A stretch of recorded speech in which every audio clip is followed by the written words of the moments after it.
ქალაქის ცენტრში, საბურთალოზე, კერძოდ გაზაფხულის ქუჩაზე, კომპანია ჯორჯია ბროკერი ექსკლუზიური უფლებით გასაყიდ ბინას წარმოგიდგენთ, რომლის ერთ-ერთი ყველაზე მთავარი უპირატესობა ფანტასტიკური განლაგებაა.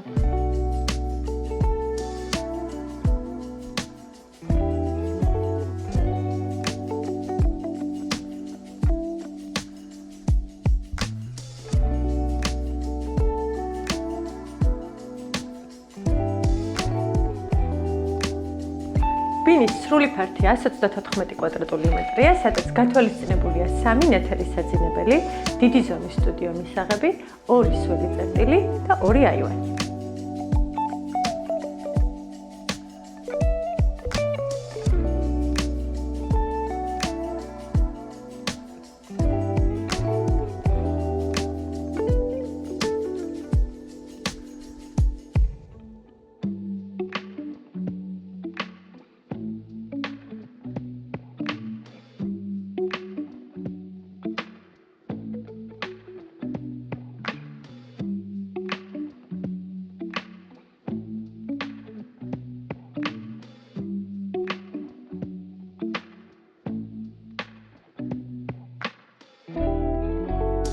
ბინა იყიდება სრული ინვენტარით, დამატებითი ინფორმაციისთვის დაგვეკავშირდით მითითებულ ნომერს.